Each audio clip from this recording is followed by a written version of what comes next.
Welcome to Season 2 of the Breakaway Breakdown podcast, the official podcast of the Breakaway Roping Journal. This season, we're bringing you all the interviews you love with the top ropers in the game, news about what's happening in the industry, training tips, and so much more. Plus, we're expanding to bring you news from other events that you love, like goat tying and tie-down roping. I'm your host, Casey Allen. Let's jump in.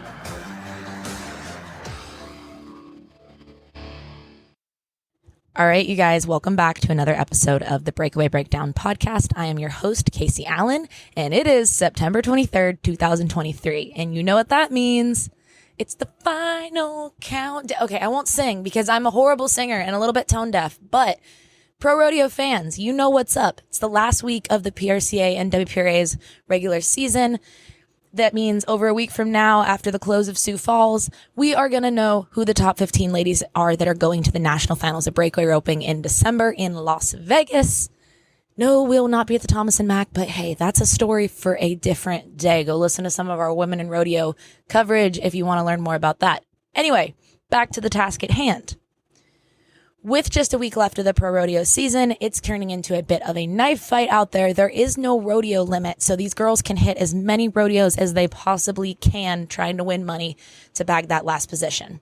Now, we're going to have another episode talking about Sioux Falls, the Governor's Cup, cinch playoffs, all that good stuff. That's a whole separate issue. But just so you guys know what's going on right now, number 15 in the world, Erin Johnson. She's a Colorado lady. She's got great horsepower. She's a veteran. She knows what she's doing out there. She's a former WPRA world champion. She's got $63,200 won. And the number 16 spot is another lady who was at the NFBR last year, Samantha Fulton. She's from South Dakota. She is just over $1,000 behind Johnson with a little over $62,000 won. Number 17 position, another NFBR qualifier, former Resistol Rookie of the Year, Madison Uthier, Texas lady. She's got $56,000, so it does drop down a little bit after that. 18 position, we've got Jordy Edens, another younger Texas lady, and she is $54,000 on the books right now. So that's where it kind of starts to dip off. But just so you guys know, we are tracking every rodeo that these girls are entered at. These girls are entered up at the end of the season. They are flying around, driving around, and our crew at the Breakaway Roping Journal, myself and Lillian Kent especially, have been tracking, looking at day sheets, trades lists, figuring out what's going on. We are going to be watching right up until those walk-up replacement rodeos at the end of the season in places like Maine. We're going to be giving you guys play-by-plays all through Sioux Falls and the Governor's Cup next weekend. It's going to be super exciting. But what are we here to talk about today? We are not actually here to talk about the NFBR race and the bubble race, even though it's super exciting, nor are we going to talk about that world standings battle going on at the top between Haley Williams and Shelby Beaujolais all summer long, nor are we going to talk about the Angeloni sisters sitting third and fourth in the world. We're going to talk about the current number 8 lady who's got $85,700 already won on the year. She's a former NFBR qualifier.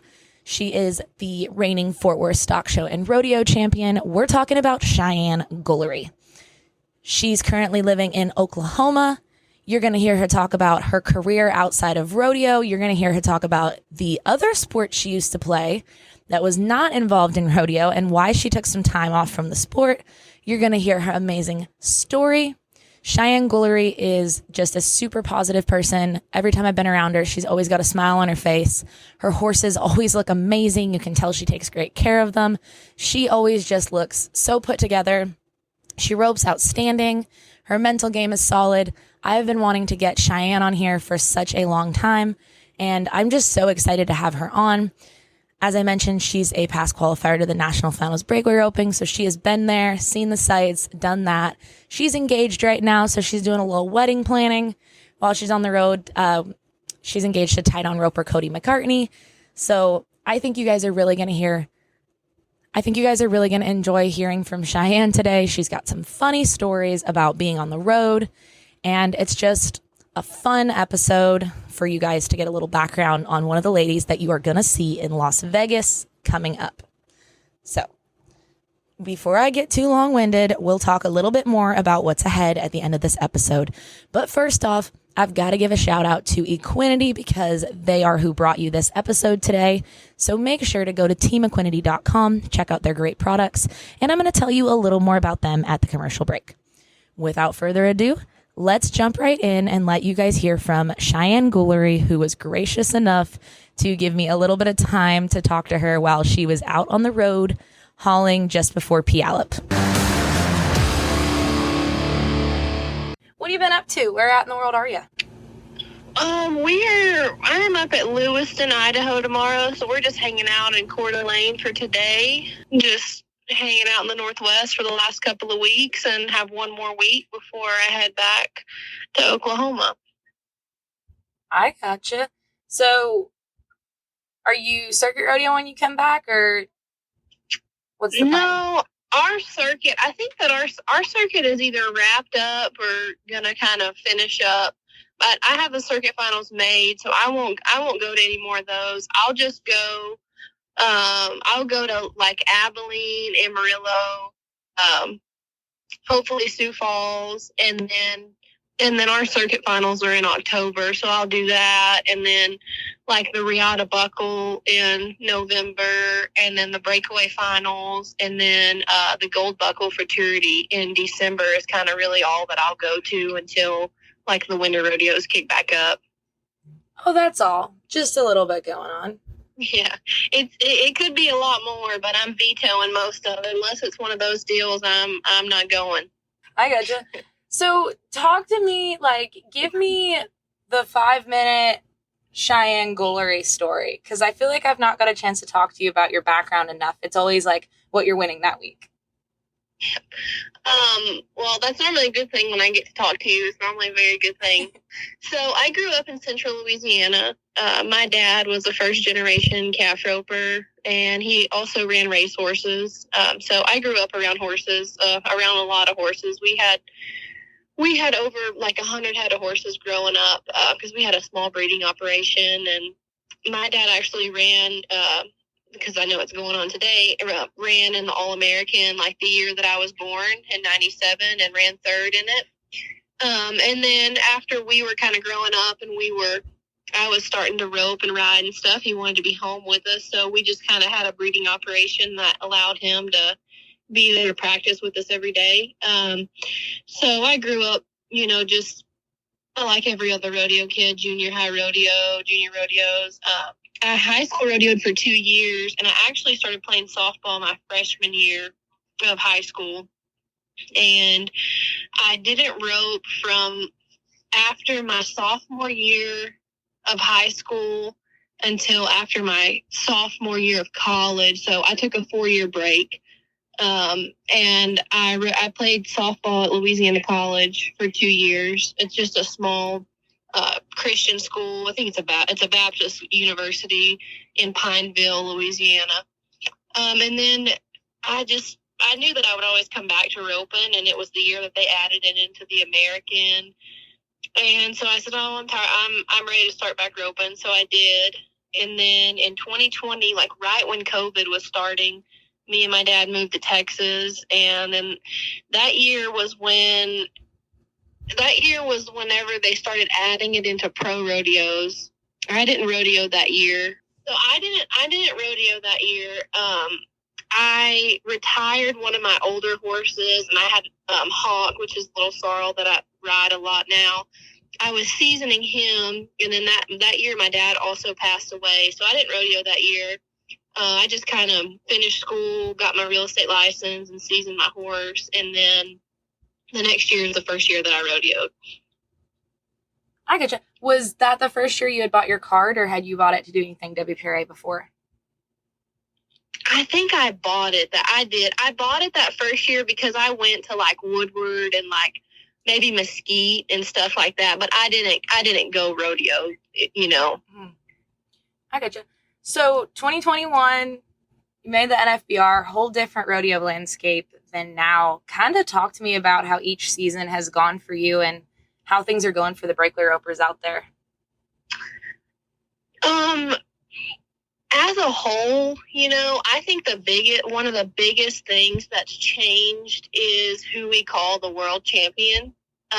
Because now we get an opportunity to be like the other contestants and go rodeo and be gone for 4 months out of the year. And there's a gold buckle at the end of the tunnel for somebody. You know, it used to be, it was, if you lived in Texas or Oklahoma, you know, you jackpotted or you got to stay home during the week and you drove a couple hours to a jackpot and then the WPRA finals and you were a world champion. And now we're like the other contestants. So I think that's really awesome. And I think that it puts a lot more weight on being a breakaway world champion, because there's nothing like being on the road and being gone and away from your family, not getting to practice, you know, and all the things that go with it. For me personally, 21, I was the high money winner over the 4th of July. I just kind of loaded up and said, I'm going to go over the 4th and see how it goes. And I was fortunate to do really good. And then I went, you know, I came home for a few weeks and then went back out to just finish the season and get the finals made. And then last year was a different story for me. Last year, it kind of came down to the end for me, and I had to really make some things happen to make the finals. I ended up winning, or I split San Juan and won second at Pendleton, and that was like the kind of final push for me to make the finals. And then this year is completely different again. You know, I won Fort Worth and started out on a really good note, and I've kind of just placed along since then and held my spot. But obviously we always want to win every rodeo we're at. So no matter what situation you're in, you know, the want to win is still there, especially when you're out here and you're, you know, away from home and you're out here to rope. Yeah, it puts a little more pressure on it when you're like, okay, I'm making my living with the rope out here. Yeah, exactly. Yes, ma'am. Have you been doing any real estate stuff or just focusing on roping? I actually have. You know, I have a listing, and I have a great group. I have my Texas and my Oklahoma license, so I have my broker in Texas and Oklahoma. They're really awesome, and I have some great coworkers that I work with that, you know, we kind of work together on things. If I'm not able to, if I'm out of town or they're out of town, I help them, you know.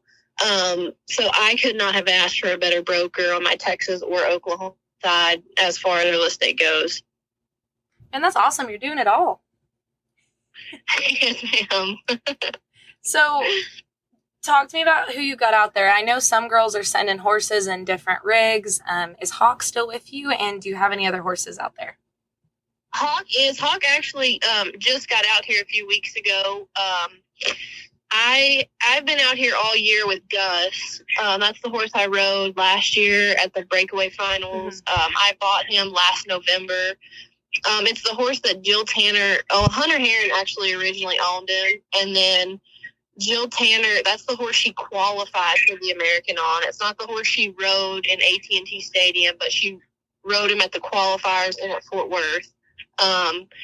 And then I bought him last November. I rode him at the Breakaway finals. And I've had him out here all summer. And then I just got Hawk out here a few weeks ago. I placed at him on Walla Walla, and I'm placing on him at White Sulphur Springs, Montana. Today was the last perf, so I don't know where I ended up, but I was splitting it when I left. Today's episode is brought to you by Equinity. Equinity Horse XL is a 100% pure amino acid supplement that can help your horse perform better from the cellular level.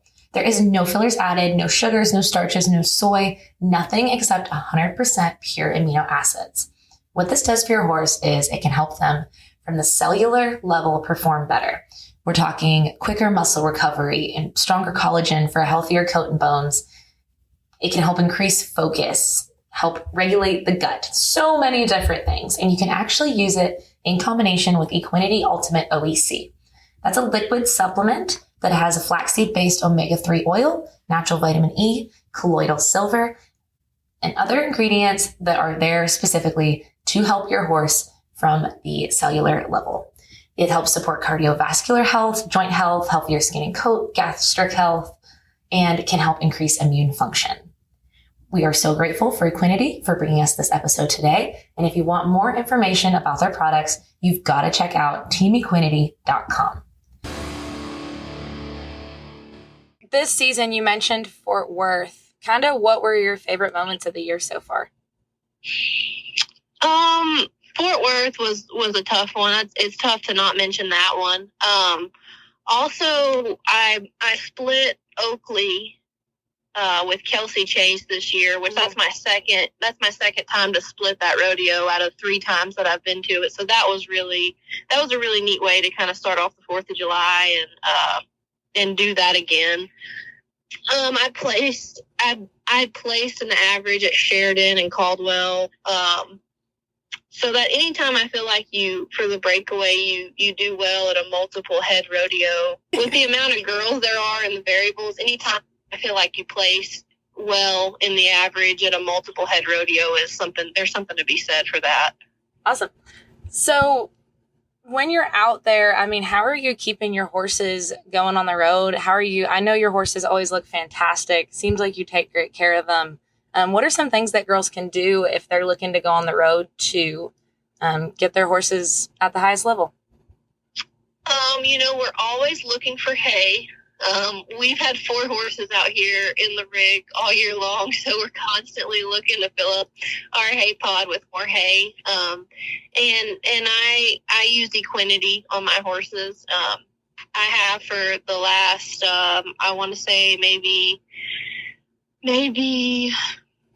I don't know if it's 8 or 10 months, but somewhere around there, maybe eight months.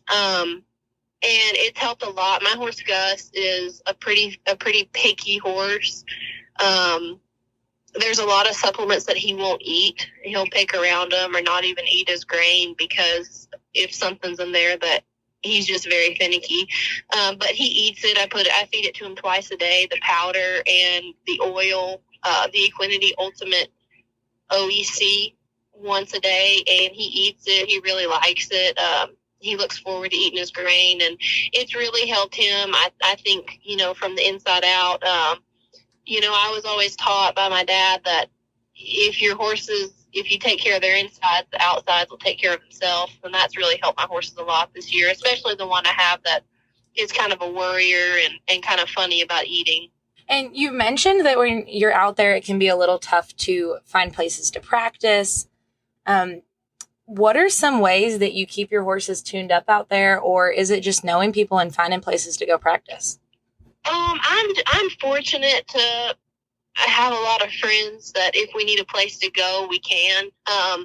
But it's kind of one of those things that you want to be prepared before you get out here, which sometimes, things happen and we obviously always need to tune up when we can. But I try to just make sure that I have a horse that I know that I can figure out how to win on, because, you could go 10 runs before you get to chase a practice calf. And so I think the biggest thing is to be confident in the horse that you take out here, because even if it has quirks or it has things, if you are a person that can work through them and know what to do with that horse, if you know a horse, I think that's the number one thing. But yeah, anytime that you can find a place to practice, that always helps, and we do. And I mainly like to go to a place and score a lot more so than just get a bunch of runs. But I try to make sure that the horse that I bring out here, I know that I'm going to be capable of figuring out a way to win on them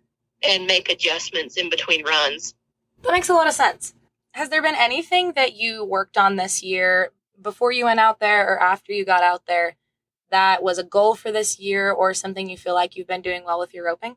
I would say placing at multiple head rodeos. I don't know if I won second in the average at Sheridan, second or third maybe. I know I won third at Caldwell. Cheyenne this year, Cheyenne is a really tough rodeo logistically, because in the last round, I made the performances and my calf had one more run on it than all the other ones in my set, and it was really, really fast. I don't know if I was 1 or 2 out of making it or whatever, but I would say that, because the multiple head rodeos are tough because there's just a lot of variables that go into them, Mm-hmm. So, and this could be when you're on the road or anywhere else. how have you mastered your mental game out there? Like, I've never seen you get super shook up in the arena. It seems like if you get somewhere and you maybe have a good, a couple runs that aren't that good, what are some ways that you've stayed mentally tough or learned to be mentally tough out there? This year it's funny. This year it seems like if I could make it to the rodeo, I was fine. But we have had so much rig trouble, just literally almost anything that you can think of. That has been the biggest thing this year to overcome, because I've never had that much trouble. And this year it seems like it's just when I get one thing fixed, something else breaks. But I think that the biggest thing as far as roping, especially when you're out here, you just have to, I know, the famous thing to say is to have a short memory, but you just have to give yourself a little bit of time. Everybody's different. Give yourself a little bit of time to figure out what went wrong and what you need to fix. But in some form or fashion, you have to figure out a way to wash it and move on to the next run. And that's tough, because sometimes we have 5 minutes to move on to the next run, and sometimes we have 5 hours. Sometimes we have 5 days on the rare occasion, But whatever it is, you have to look at what went wrong. Sometimes we have a no chance cab. Sometimes our horse wasn't very good. And if my horse wasn't very good, I try to figure out why, if it was something that I did, or if he just had a bad day or whatever it is. But I think the biggest thing is just figuring out what the problem was and where it came from, and just decide what I'm going to do to try to fix it the next run. And are you hauling with Raleigh George?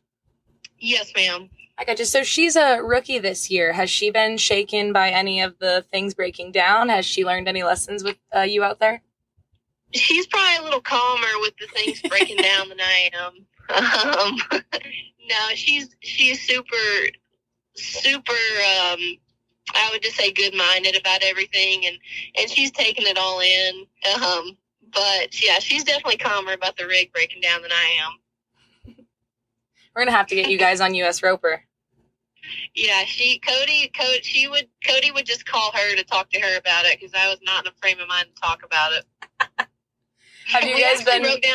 We broke down on the way to Caldwell short round. I don't even remember where we were headed from, but we were headed from somewhere to Caldwell short round. We blow a bearing. We're on the side of the road, and everything is smoking. It was really, really hot. Luckily, we broke down close to the Craig's place. I think they're in Wendell, Idaho, and we had to unhook. We limped the trailer to like an RV place, and they were very angry at us for leaving. Like when we went to the Craig's and got their stock trailer and came back, we were just mainly trying to get the horses off the side of the interstate. And they were really angry that we unloaded the horses and loaded them right onto the stock trailer, called the sheriff's department on us. We ended up getting everything situated and made it to the rodeo and got the trailer fixed the next day, but it was an ordeal. Yeah, that sounds like it. Like, Cheyenne's in the back of a cop car. Yeah. Luckily, there was one guy that I guess owned part of the property in the back, and he was the one that was really rude about it. And I just said, "Sir, I'm really sorry.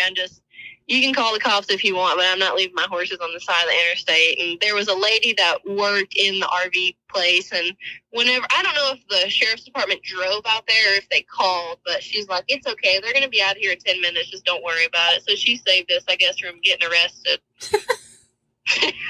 Whatever they were going to do, but. Oh my goodness. Sounds like quite the summer. Oh yeah, it has been. We got one more week left. Oh shoot. What about Puyallup and Sioux Falls? Has that been kind of fun for you guys to play into this year? Are you stressed about it at all? I'm so interested. Last year, when I was fighting to make the finals, I didn't get into Puyallup. So that was one of the big things. I had to do good at Pendleton and some of the big rodeos left, because I was not in Puyallup. I was nervous trying to make it into Puyallup last year, and I didn't. And this year I'm in a good spot going in. So I'm really excited to rope there. I'm excited for a chance to move up in the standings, some more. And I'm really looking forward to roping there this year. Well, heck yeah. Well, I don't want to keep you all day, but I have to ask everybody that comes on, what is the best advice that you've ever been given? It can be rodeo, life, anywhere. One of the best, I would say, roping pieces of advice I've ever been given was actually from Roy Durfee, the first year that I rodeoed. We went to Deadwood, the standalone breakaway, at the beginning of the year in May. And, I was talking to him just about rodeoing, and then I was planning on rodeoing that year. And something he said has always stuck out to me, and I always find myself coming back to it whenever I'm in a slump or just having trouble. He told me that it doesn't matter what rodeo you're at or, who's there or how much money is at it, but your number one job is to compete against the calf. You're not competing against yourself or anyone else. You're competing against the calf. And if you can figure out a way more times than not to hit the barrier and take your first good throw, then you're always a winner. And I think that really plays into breakaway, because at these one headers, there's so many girls entered. There can be 100 girls entered, and everyone has different styles. Some people have fast horses, some people have slow horses, some girls have short ropes, some girls have long ropes, and everyone ropes different. And so I think it's just really important to always focus on your game and doing what you do best. So that's probably the best thing, one of the best things I've ever been given as far as roping. That's some awesome advice from one of the best in the game. Yes, ma'am. All right, everybody. I hope that you enjoyed my talk with Cheyenne as much as I did. Be sure to check us out on breakawayropingjournal.com. Follow us on social media, and don't be scared to let us know if you guys want to hear from somebody specific on this episode. We try to make it fun for you guys. We try to vary up the guests as much as we can. That's why we've been bringing in the tie down breakdown and the goat tying breakdown to try to get you guys some perspectives from the tie down and goat tying side of things, along with different perspectives in the breakaway industry. Now, what else is going on during the month of September? I already mentioned that we are going to be tracking that bubble race, and we are going to be following all the action at the Cinch playoffs, the Governor's Cup in Sioux Falls, South Dakota next weekend.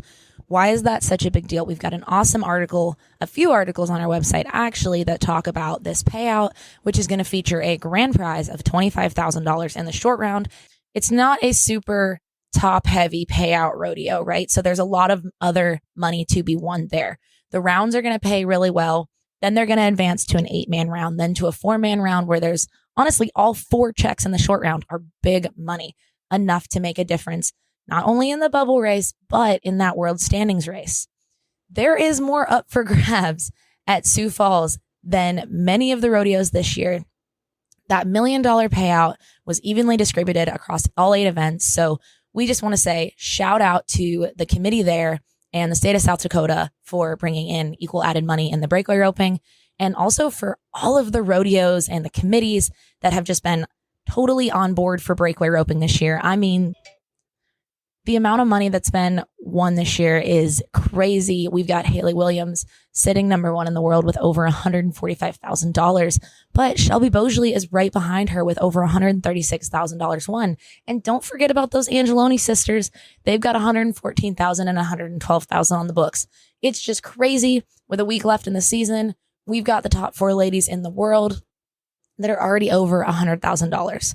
So again, shout out to everybody in the pro rodeo sphere that has been supporting breakaway ropers and pushing for them. Along that same vein, it is Women in Rodeo Month over at the Breakaway Roping Journal. We've partnered with barrelracing.com, the Team Roping Journal, and calfroping.com, and 3 incredible sponsors are Watson Boots, Resistol, and Mane and Tail. And they are all passionate about putting the spotlight on women in the sport. We have some incredible articles that we have compiled with a ton of statistics, a ton of numbers, and a ton of spotlights on some of the incredible women of the past, the present, and we're even talking about some of those up-and-comers, talking about the next generation of breakaway ropers.